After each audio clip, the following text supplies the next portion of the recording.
What's up, everybody? We're getting ready here for this week's version of Extra Points. I was wondering if you had your voice ready, limbered up, so you can get ready to shout two.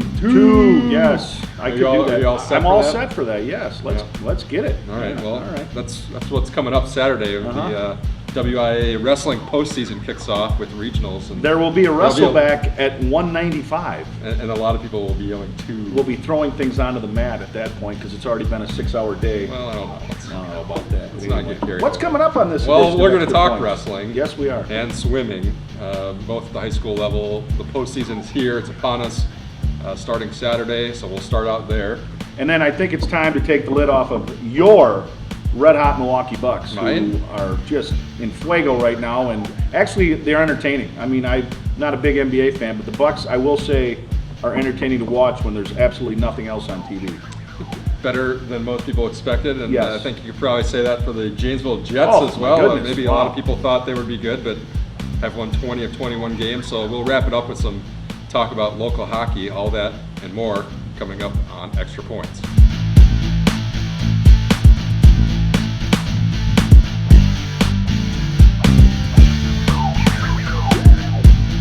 Hey everybody, welcome to this week's version of Extra Points. Gazette sports editor Eric Schmolt here alongside this guy, I don't know, some guy. Some guy, they got off the street, yeah, no big deal. Sports Happy to be here. reporter John Barry. We're going to take you through all the local sports scene. Obviously, some high schools, some pro, junior hockey. We'll just cover every single Everything, level. you name of it, we're going to everything. cover it. We're going to start. Bonspiel? We're going to talk Bonspiel this Well, week? maybe next week. Okay, next We week, need to all right, delve. We need a okay. little more research. We do, yes. Spelling it would be you number and I one. should have a curling competition. We should. I think maybe. I could win. I'd be a good skip. I don't know. I don't know if I'm a I good trust you skip. to be the I'd skip. be a good skip, yes. We'll find out. But let's start on the wrestling mat instead right. of in the curling arena. Okay. And regionals and actually team sectionals here between now and our next episode. Everything going to be decided in terms of individual wrestlers that will move on to sectionals and teams that will be moving on to state. That'll all be decided here over the next 5 days or so. Everything's magnified starting this Saturday. You start with wrestling, obviously, for the good teams, the Meltons, the Stoughton's, the Elkhorns, Evansville, Albany. Those teams have to win a regional title. That gets you into the state team sectional championship match a week from next Tuesday, let's put it that way, depending on when this airs. Championships, sectional champs in Division 1, then sectional semis in Division for 2 and 3, right. We'll work And ahead of obviously, them, for individual wrestlers at the wrestling regional, top 4 gets you through to sectional. So if you're a good wrestler, more than likely you're going to end up at the sectional meet unless you get hurt or something or you don't make weight, which certainly has happened in the past. But team-wise, look for the Melton to come out of the lower bracket of the Verona sectional, and then I look for Stoughton and Elkhorn to be very close. The winner of that to take on the Red Hawks next Tuesday in Verona for a chance to wrestle at the state team tournament. And certainly, any one of those 3 teams, all ranked in the top 10, could come out of that sectional and represent very well at the state meet. I would guess Stoughton would be the favorite. I think so, yeah. And they're wrestling in the regionals this weekend against Elkhorn. Elkhorn has had a great season, and they won the dual meet portion of the Southern Lakes for conference title. But then at the conference tournament, it was Burlington. So they've seen some stiff competition, but I'm not sure they've seen the likes of Stoughton. And we saw how deep they run and how strong they are at so many different weight classes when they went to Milton this past weekend. See, in dual meets, depth is the big variable, whereas in a tournament type thing, it's how many studs do you have. I mean, and if you've got 4 or 5 studs, that'll get you enough team points. That's how you win championships. And again, Melton beat Stoughton in the dual meet during the regular season, same as last year, and then came up short in the team tournament part of it. So, going to be exciting. And you and I both looked at Evansville, Albany. We like the Blue Devils' chances to get back to the state team tournament. I think certainly not going to be a cakewalk, but certainly they're a prohibitive favorite to come out of that sectional with a team title. Yeah, in Division 2, you have 4 regionals that all filter into one sectional semi, and on next Tuesday, they're busy with semifinals, and then you wrestle the finals right away. Right? So, an exciting night on the mats on Tuesday. Yep. From what I could tell based on the rankings and just looking at the list, I think their toughest competition is Sparta, which was ranked 9th this past week. Evansville, Albany, of course, ranked 2nd, and they've been up there in the top 4 all year. I don't see them having any trouble with the regionals, and then it would be interesting. Obviously, last year they went to the team sectionals and I don't think they were the favorite to make it through, but they No. did found a way to make it to Team State for the first time ever. And this time around, they would maybe be different and actually be the favorite going in. And I think they've gone from the 100 to the 100. And like you said, now all of a sudden everyone's looking at them and obviously going to give them their best. But the Blue Devils' depth up and down that lineup is pretty solid. And, I think last year they were happy to get to state. I think this year they have every intention of trying to win state. Should be interesting. Anything else on the wrestling front that you're keeping an eye on? Well, it'll be interesting to see Eric Furseth, one of, I think, two area wrestlers along with Logan Maurer brought at Judah that's undefeated. And again, getting through the regionals shouldn't be a problem for the good kids. It's that sectional meet where then, the competition's much tougher. But, Eric Furseth with a chance, I would think, to go into the state tournament at 40-0, which is pretty impressive. Sounds good. How about on the swim side of things? I know you're taking a look at some of the talent up in Whitewater this week for our Sunday version of Prep Spot in the paper.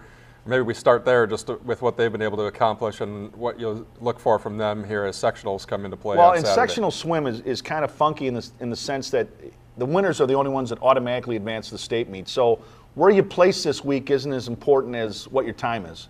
And when you take the top 18 times, I think it is in Division I, after the sectional winners, that fills up your state meet. So you could finish, sixth at the sectional meet and still be a state qualifier. And I think that's for Janesville, Parker, and Craig, that's what they're hoping for. They know with Madison Memorial in that sectional, they're not going to win any events. So throw your best time out there, go in as an extra qualifier. Whitewater with Zimders and Benny Liang and Shelbourne, conference champions, and certainly a chance to win a sectional title, but in a pretty good sectional. I mean, it's going to be tough, but again, all three of those kids' times are good enough where they'll swim at the state meet. Who else are we looking at in that sectional that's kind of going to tussle with them? Certainly Melton. I mean, Melton's got kids that are good enough to get through. Elkhorn, again, with some quality individual kids. It's wide open, but when you throw in McFarland, who's, I think, ranked, McFarland and Monona Grove are both ranked, I think, in the top 5 in the state. So you get into a sectional with them, it's tough. And again, you're trying to get one of those extra qualifiers. If you can sneak in a win, fine, then you're guaranteed a spot in that final heat. But all you want to do is get through to state, because then at state, anything can happen.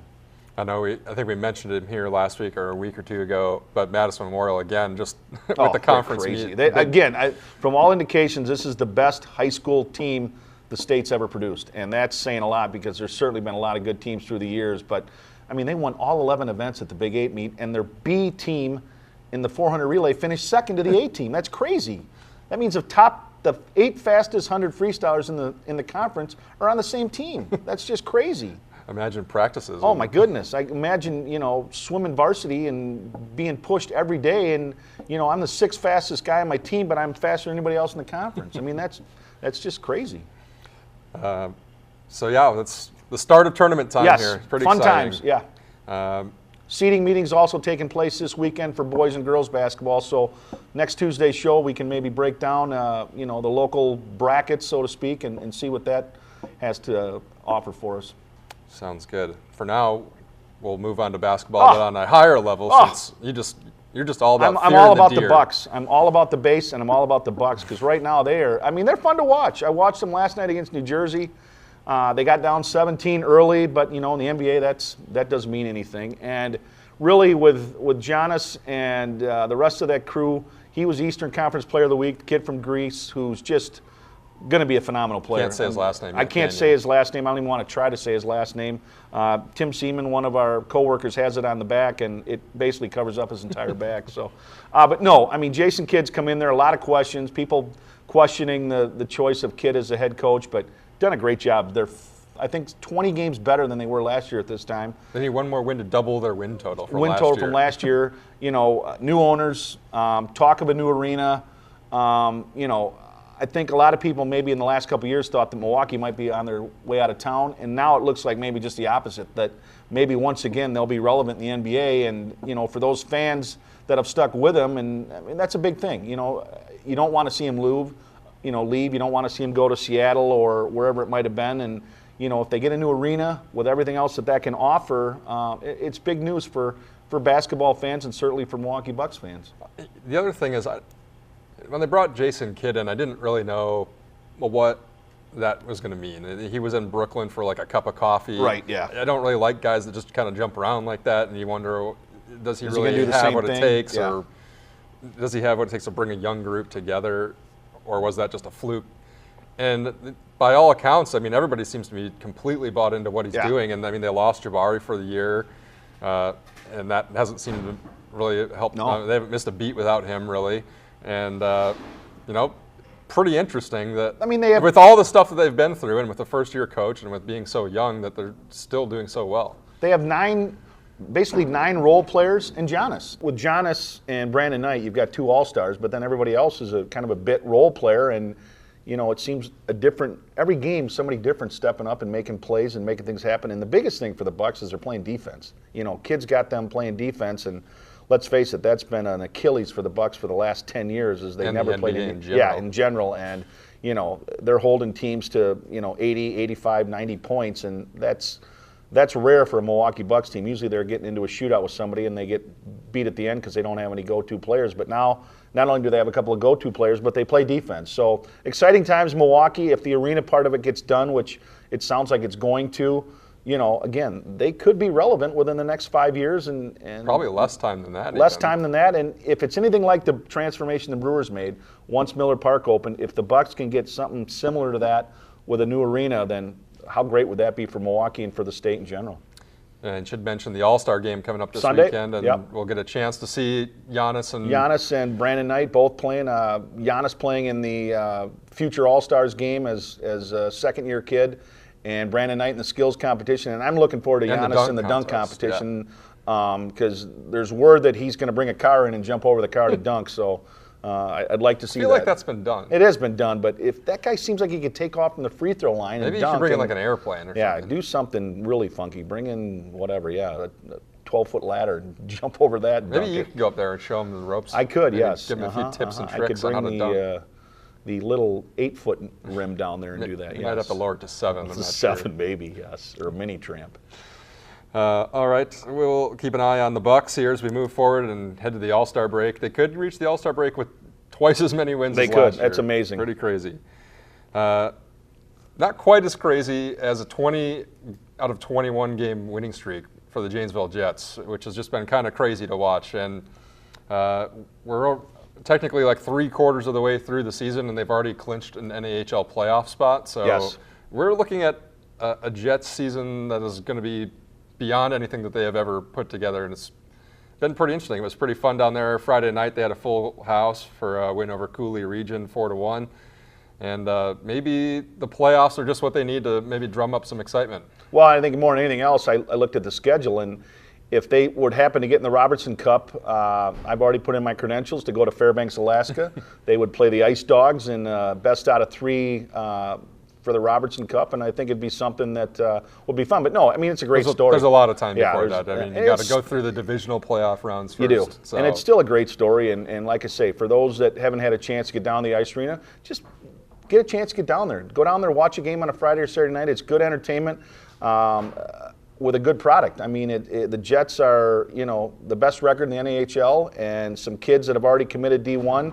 And it's Seems fun. like they got about one more of those It's fun a week. family entertainment, and Bill McCoshen's done a great job with keeping that relevant and making the Jets so it is a go-to place, and that's something that the people Something that haven't different. had a chance to do, like I say, get down to the ice arena some night and watch them play. It's fun. It's even just talking or listening to coaches around the league. They say that this team is different than most that you see. I mean, they gel together. They've got definitely three lines at the top that really mesh together really well. They have one of the best young goalies in the league, Matt Jerusik.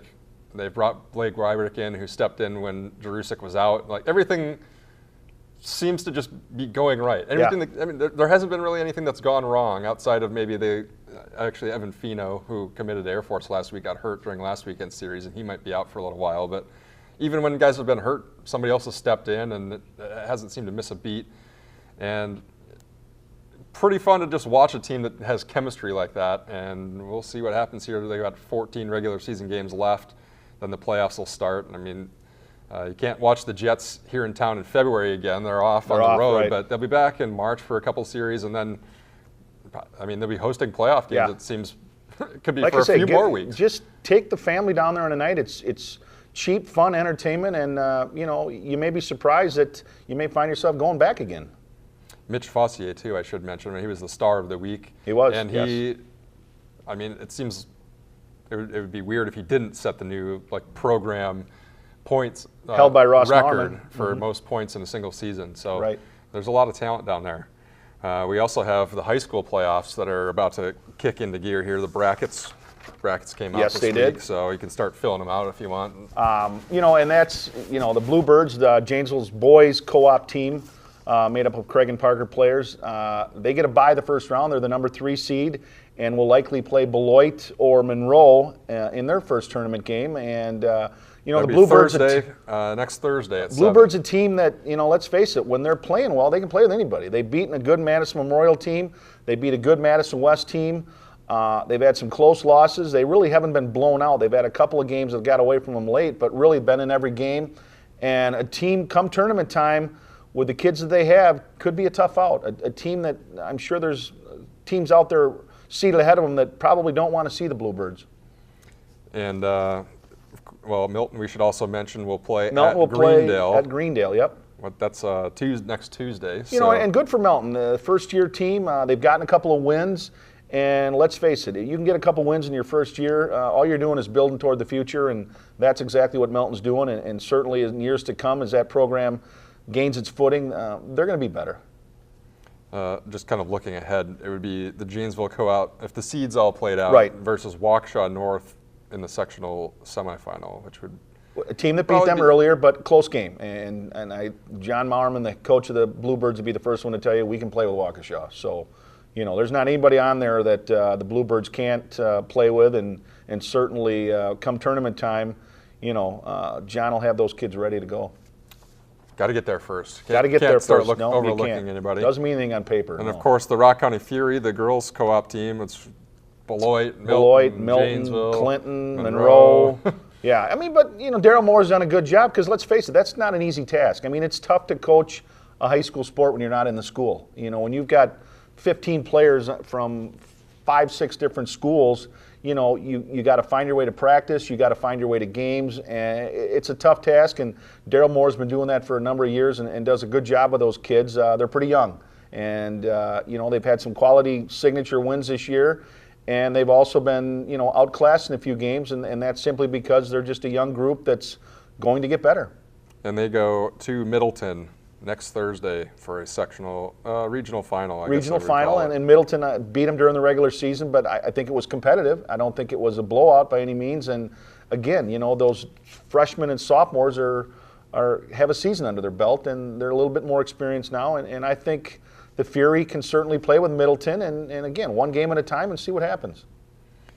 Sounds good. It's just exciting that tournament time is here. Yeah, it is. It's a fun time of year, and it means that spring's around the corner, but that can wait as we delve into doesn't look tournament like it outside No, yet, it doesn't. So. It's ugly out there, but you can follow along with us. We'll try to Twitter. Take you through all these brackets and all these sports as the tournament season rolls on. Follow us on Twitter, like us on YouTube, and make sure you keep coming back. Next week we'll break down some basketball brackets as well. So thanks for joining us. We'll see you next week. Take care, everybody. Go Badgers.